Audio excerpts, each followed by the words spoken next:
Sales man से दवाइयाँ निकलवाने के बाद पैसे देने के लिए जब काउंटर पर पहुंचा तो मुझसे पहले कतार में दो लोग खड़े थे। सबसे आगे एक बूढ़ी औरत, इसके पीछे एक नौजवान लड़का। मेरी दवाइयाँ काउंटर पर सामने ही रखी थी और इनके नीचे रसीद दबी हुई थी। साथ ही दो ढेर और भी थे जो मुझसे पहले खड़े लोगों के थे। मुझे जल्दी थी क्योंकि घर वाले गाड़ी में बैठे मेरा इंतज़ार कर रहे थे, मगर देर हो रही थी क्योंकि बूढ़ी औरत काउंटर पर चुपचाप खड़ी थी। मैंने देखा वो बार बार अपने दुबले पतले कांपते हाथों से सर पर चादर जमाती और जिस्म पर लपेटती थी। इसकी चादर किसी ज़माने में सफ़ेद होगी, मगर अब घिसकर हल्की सुरमई सी हो चुकी थी। पाँव में आम सी हवाई चप्पल और हाथ में सब्जी की थैली थी। मेडिकल स्टोर वाले ने खुदकार अंदाज में औरत की दवाइयों का बिल उठाया और बोला, 980 रुपये। इसने औरत की तरफ देखे बगैर पैसों के लिए हाथ आगे बढ़ा दिया। औरत ने चादर में से हाथ बाहर निकाला और मुट्ठी में पकड़े मुड़े तुड़े 50 रुपए के दो नोट काउंटर पर रख दिए, फिर सर झुका लिया। बकाया दुकानदार की आवाज़ अचानक धीमी होगी, बल्कि सरगोशी के बराबर। इसने औरत की तरफ देखा। औरत सर झुकाए अपनी चादर ठीक करती रही। शायद 2 सेकंड्स की खामोशी रही होगी। इन 2 सेकंड्स में हम सबको अंदाज़ा हो गया था कि औरत के पास दवाइयों के पैसे या तो नहीं हैं या कम हैं और वो कश्मकश में है कि क्या करे। मगर दुकानदार ने कोई लम्हा ज़ाये के बगैर तेज़ी से इसकी दवाइयों का ढेर थैली में डालकर आगे बढ़ाते हुए कहा, अच्छा अम्मा जी, शुक्रिया। बूढ़ी औरत का सर बस्तूर नीचे था। इसने कांपते हाथों से थैली पकड़ी और किसी की तरफ देखे बगैर दुकान से बाहर चली गई। हम सब इसे जाता देखते रहे। मैं हैरान था कि 980 रुपये की दवाइयाँ इस दुकानदार ने सिर्फ 100 रुपये में दे दी थी। इसकी फ्याजी से मैं मुतासिर हुआ था। जो ही वो बाहर की दुकानदार पहले हमें देखकर मुस्कुराया, फिर काउंटर पर रखी प्लास्टिक की एक शफाफ बोतल उठा ली जिस पर लिखा था डोनेशंस फॉर मेडिसिन्स, यानी दवाइयों के लिए एहतियात। बोतल में बहुत सारे नोट नज़र आ रहे थे, ज़्यादातर 10 और 50 के नोट थे।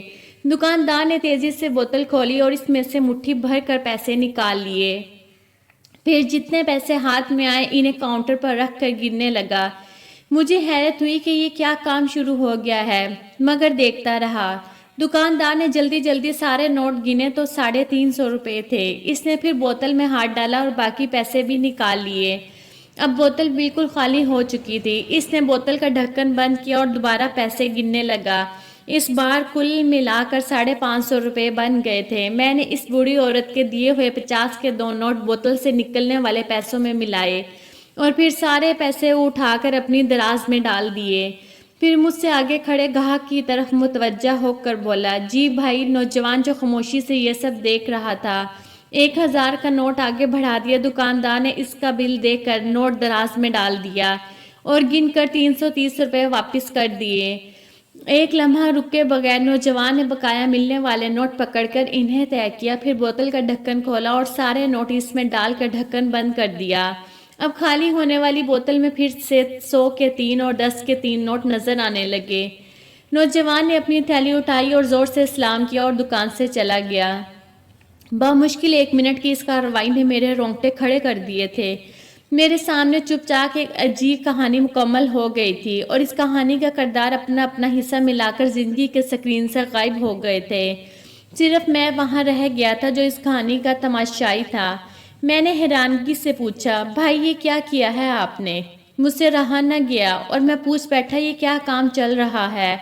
ओह कुछ नहीं सर, दुकानदार ने बेपरवाही से कहा।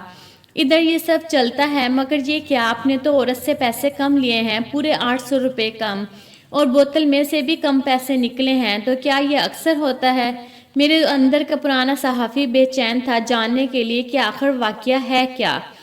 कभी हो जाता है सर और कभी नहीं, आपको तो पता है क्या हालात चल रहे हैं। दुकानदार ने आगे झुककर सरगोशी में कहा, दवाइयाँ इतनी महंगी हो गई हैं, सफ़ेद पोश लोग रोज़ आते हैं, किसी के पास पैसे कम होते हैं, किसी के पास बिल्कुल नहीं होते, तो हम किसी को मना नहीं करते। अल्लाह ने जितनी तौफीक दी है इतनी मदद कर देते हैं, बाकी अल्लाह हमारी मदद कर देता है। इसने बोतल की तरफ इशारा किया। ये बोतल कितने दिन में भर जाती है? मैंने पूछा। दिन किधर सर? वो हंसा। ये तो अभी चंद घंटे में भर जाएगी। वाकई में हैरान रह गया। फिर ये कितनी देर में खाली होती है? ये खाली नहीं होती सर, اگر خالی ہو جائے تو 2 سے 3 گھنٹے میں پھر بھر جاتی ہے، دن میں 3-4 بار خالی ہو کر بھرتی ہے۔ شکر الحمدللہ۔ دکاندار نے اوپر دیکھ کر سینے پہ ہاتھ رکھا اور بولا، اتنے لوگ آ جاتے ہیں، پیسے دینے والے بھی اور لینے والے بھی۔ میں نیکی کی اس رفتار پر بے یقینی میں تھا۔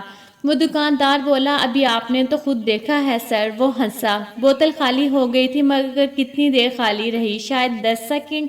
ابھی دیکھیں۔ اس نے بوتل میں پیسوں کی طرف اشارہ کیا۔ پیسے دینے والے کون ہیں؟ ادھر کے ہی لوگ ہیں سر، جو دوائی لینے آتے ہیں وہی اس میں پیسے ڈالتے ہیں، اور جو دوائیں لیتے ہیں ان پیسوں سے وہ کون لوگ ہیں؟ میں نے پوچھا۔ دکاندار بولا، وہ بھی ادھر کے ہی لوگ ہیں، زیادہ تر بوڑھے، بیوائیں اور کم تنخواہ والے لڑکے ہیں جن کو اپنے والدین کے لیے دوائیاں چاہیے ہوتی ہیں۔ اس نے بتایا۔ میرا دل لرز گیا۔ لڑکے کیوں لیتے ہیں چندے کی دوائیاں؟ دکاندار بولا، سر اتنی بے روزگاری ہے، بہت سے لڑکوں کو تو میں جانتا ہوں ان کی نوکری نہیں ہے، بے روزگاری ہے، مہنگائی ہے۔ حسن نے دکھی لہجے میں کہا، اب گھر میں ماں باپ ہیں، بچے ہیں، دوائیاں تو سب کو چاہیے، تو لڑکے بھی اب مجبور ہو گئے ہیں اس بوتل میں سے دوائیاں لینے کے لیے۔ کیا کریں؟